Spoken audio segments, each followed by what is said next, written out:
Yes, now let's start with sales basis question. Okay, very simple, nothing to worry about.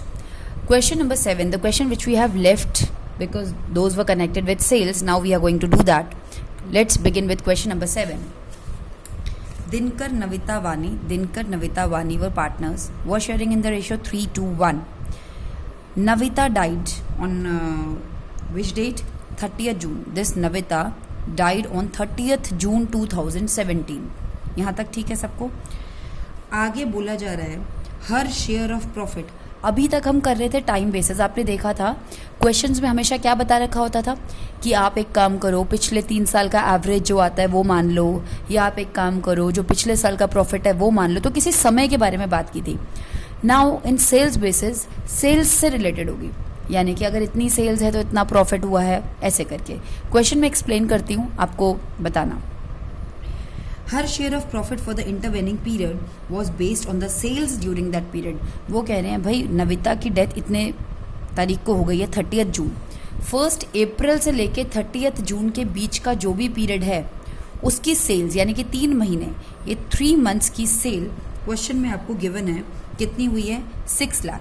इन 3 महीने में जब तक नविता ने काम किया उस टाइम की सेल हुई है 6 लाख. और क्वेश्चन में ये भी लिखा हुआ है कि हमने काफ़ी टाइम से देख रहे हैं, पिछले 4-5 साल से, कि हमारा प्रॉफिट कितना होता है, हमेशा सेल्स का 10%. तो बहुत ही सिंपल सी बात है, हमें 3 महीने की सेल्स दी रखी है 6 लाख, और क्वेश्चन कहता है कि हमारा सेल्स पे प्रॉफिट कितना होता है? 10%. तो आप 6 लाख का 10% निकाल लेंगे, आपको अपने आप पता चल जाएगा. 3 महीने की सेल्स कितनी दी थी? 6 लाख. आपने उसी से 10% निकाल के आपको पता चल गया 3 महीने का ही प्रॉफिट निकला. जब सेल 3 महीने की है तो प्रॉफिट भी कितने महीने का? 3 months का. तो ये 3 months का प्रॉफिट आपका कितना निकल के आ गया? 60,000. ये पूरे 3 महीने का है. ओके, इसमें तीनों ने काम किया, अकेली नविता ने काम नहीं किया है. तो 60,000 में आप उसको नविता को अपना शेयर दे देंगे और जो कि निकल के आएगा 20,000. और एंट्री वही है जो आपने सीखी है. एंट्री तो चाहे टाइम बेसिस है चाहे सेल्स बेसिस है, एंट्री वही रहेगी. P&L suspense account debit to Navitas capital account 20,000. Clear? Simple question. Moving to question number 15. ABC were partners in the ratio 2:1. C died on 30th June. अब यहाँ जरा ध्यान से सुनना. 1 अप्रैल से साल शुरू हुआ था, तीनों काम कर रहे थे. 30th जून को किसकी डेथ हो गई जी? सी की डेथ हो गई. अप्रैल, मई, जून 3 महीने काम करने के बाद सी की हो जाती है डेथ. अब क्या होता है आगे देखते हैं. Profit and sales for the year ended 31 March 2020, यानी कि इससे जस्ट पहले वाला साल, यानी कि अप्रैल 19 से लेके 31 मार्च 20 तक. Be focused. 1 अप्रैल 19 से लेके 31 मार्च 20 तक के बारे में क्वेश्चन कुछ कहना चाह रहा है. देखते हैं क्या कहना चाह रहा है. Profit and sales of previous year, यानी कि 31 March 20 1 lakh and 10 lakh. Profit 1 lakh था, सेल्स थी 10 लाख. जिस साल उसकी डेथ हुई है उससे जस्ट पहले वाले साल में हमने पूरे साल 10 लाख की सेल की, तो उस पर हमें कमाई कितने की हुई? 1 लाख की. आगे क्वेश्चन क्या कह रहा है? जितने दिन ये सी जिंदा रहा था उतने 3 महीने में क्वेश्चन में सेल्स दे रखी है. 1 अप्रैल 20 से लेके 30th जून की उन्होंने सेल दे रखी है 1.5 लाख रुपए. आगे वो कह रहे हैं कि आप खुद करिए. सोचने वाली बात है, पिछले साल 10 लाख की सेल थी तो 1 लाख की कमाई हुई. समझ आई? पिछले साल 10 लाख की सेल थी तो 1 लाख की कमाई हुई. इन 3 महीने में 1.5 लाख की सेल है तो कमाई कितने की होगी? बहुत छोटे में मैथ्स में पढ़ा था ना आपने, तो आपको फाइंड आउट करना है कि इन 3 महीने में कितनी कमाई होगी. तो याद रखिएगा, सेल्स में हमेशा जनरली क्या होता है, जितने दिन उसने काम किया होता है, यानी कि करंट ईयर में, उससे जस्ट पीछे वाले साल का, उससे जस्ट बैक पिछले एक प्रीवियस ईयर का पूरे साल की सेल और पूरे साल का प्रॉफिट दिया है हिंट के तौर पर कि अब आप इस साल का खुद निकालिए. और इस साल का क्या दिया होगा? केवल उतने दिन की, जितने दिन वो अलाइव था उतने दिन की सेल दी है. तो इससे हम खुद ही अपना ये प्रॉफिट निकालेंगे. आपको याद है कैसे करते थे? मेरे दिमाग से उस मेथड का नाम जा रहा है जो मैथ्स में हम करते थे, पर चलो कोई बात नहीं. Last year profit upon last year cell into current year cell.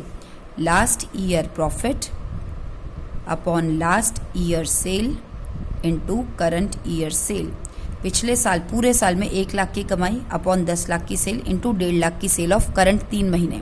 ये तीनों चीज़ें आपको गिवन होंगी, आपने इसी ऑर्डर में 1 लाख अपॉन 10 लाख इंटू 1,50,000, ये निकल के आएगा 15,000। इन 3 महीने का आंसर निकल के आ गया 15,000 जो मैंने यहाँ पर निकाला। अब ये 15,000 पूरा का पूरा, यानी कि आपको क्वेश्चन क्या बताना चाह रहे हैं, इन 3 महीने में 1.5 लाख की सेल हुई तो प्रॉफिट कितने का कमाया, 15,000 का। क्या पूरा उसको दे देंगे? बिल्कुल नहीं मैम, उसको उसका शेयर मिलेगा, यानी कि 1/5। तो निकल के कितना आया, 3,000। तो ये किसको देंगे, सी को देंगे। एंट्री आपको पता ही है। तो आपने ध्यान क्या रखना है, अगर आपको सेल्स बेसिस का क्वेश्चन होगा तो जितने दिन उसने काम किया उससे पहले वाले साल की पूरे साल की सेल और प्रॉफिट आपको गिवन होगा, और करंट ईयर में 3 महीने की सेल गिवन होगी, तो ऑटोमेटिकली आप 3 महीने का प्रॉफिट निकाल पाएंगे और उस प्रॉफिट में डिसीज पार्टनर को अपना शेयर दे देंगे। Clear? Moving to question number 16। Again ABC 3 partners हैं, 2-2-1 में शेयर करते हैं, 2-1 में वो शेयर करते हैं। डेथ हो जाती है श्रेया की। श्रेया की जब डेथ होती है तो आगे क्वेश्चन क्या कह रहा है, उससे पिछले साल, अगेन उससे पिछले साल, अभी बताया था मैंने इससे पहले वाले क्वेश्चन में, जस्ट उससे पिछले साल की पूरे साल की सेल और पूरे साल का प्रॉफिट आपको दे रखा है। श्रेया की डेथ तो कौन सी डेट को हो रही है, श्रेया डाइड ऑन 30th जून 2019। तो इससे पहले वाला साल यानी कि 18-19 की पूरे साल की सेल और पूरे साल का प्रॉफिट आपको दिया हुआ है, और केवल इन 3 महीने की 1 अप्रैल 19 से लेके 30 जून की आपको सेल दी है। तो यू विल गेट प्रॉफिट, अपने आप निकाल सकते हैं प्रॉफिट। लेकिन यहाँ पे एक पॉइंट उन्होंने क्वेश्चन में बोल दिया है कि प्रॉफिट निकालने से पहले नीचे देख लीजिए, rate of profit during the past 3 years. उन्होंने रेट निकाल के दे दिया था, 10% चल रहा था, तो उसके लिए हमें ये फॉर्मूला अप्लाई करने की जरूरत ही नहीं थी, सीधा 10% कर देते। लेकिन यहाँ पे लिखा है since Shreya's legal representative was her only son who is specially abled. Shreya का ये पैसा उसके बेटे को मिलने वाला था जो कि एक स्पेशली एबल्ड चाइल्ड है। It was decided that the profit for the purpose of settling Shreya's account is to be calculated on 20% on sales. तो वो कहते हैं भाई श्रेया के बेटे को ज़्यादा पैसे की ज़रूरत होगी, he is a special child, तो ऐसे केस में हम क्या करते हैं, 20% अपना प्रॉफिट का मार्जिन इस साल के लिए केवल श्रेया को देने के लिए 20% कर देते हैं सेल्स का। आपका सेल कितनी है, इसमें हमें ये फॉर्मूला अप्लाई नहीं करना। ये फॉर्मूला कब अप्लाई करते हैं, जब हमें ये परसेंटेज ना गिवन हो। साफ साफ क्वेश्चन में लिखा है कि इन 3 महीने में 1,40,000 की सेल हुई, और क्वेश्चन ने साफ साफ आपको बोला है कि आप प्रॉफिट का परसेंटेज कितना मान लीजिए, 20%, दैट इज इक्वल टू 28,000। तो हमने केवल श्रेया के बच्चे को शेयर देने के लिए अपना कितना मान लिया, 28,000 प्रॉफिट आया। वो 3 महीने का हमारा प्रॉफिट निकल गया 28,000, उसमें श्रेया का हिस्सा कितना है, 1/5, that will make 5,600। I hope I am clear. तो ये 5,600 रुपीज़ आप श्रेया को देंगे। एंट्री आपको पता ही है, P&L suspense account debit to Shreya's capital account. Last question of the day, question number 18, Raman Param Karan 3-2-1। और क्वेश्चन में साफ वही चीज़ दी हुई है, वो रिटायर कब हो रहा है, डेथ कब हो रही है, 31 दिसंबर 2019। 1 अप्रैल से नया साल शुरू हुआ था और 9 मंथ्स के अंदर ये इसकी डेथ हो जाती है। अप्रैल मई जून जुलाई अगस्त सितंबर अक्टूबर नवंबर दिसंबर, 9 मंथ्स इसने काम किया एंड ही डाइड। इस क्वेश्चन में भी आपको जस्ट इस फाइनेंशियल ईयर के पहले वाला फाइनेंशियल ईयर 1 अप्रैल 18 से 31 मार्च 19, जिस साल डेथ हुई है वो नहीं, उससे प्रीवियस ईयर का पूरे साल की सेल और पूरे साल का प्रॉफिट लॉस दे रखा होगा। 12 लाख सेल है, इस बार प्रॉफिट ना देके उन्होंने लॉस दिया हुआ है, कोई बात नहीं, ब्रैकेट्स में लिखेंगे। और करंट ईयर में आपको बताया था मैंने, केवल जितने दिन वो जिंदा रहा है उतने दिन की सेल दी है।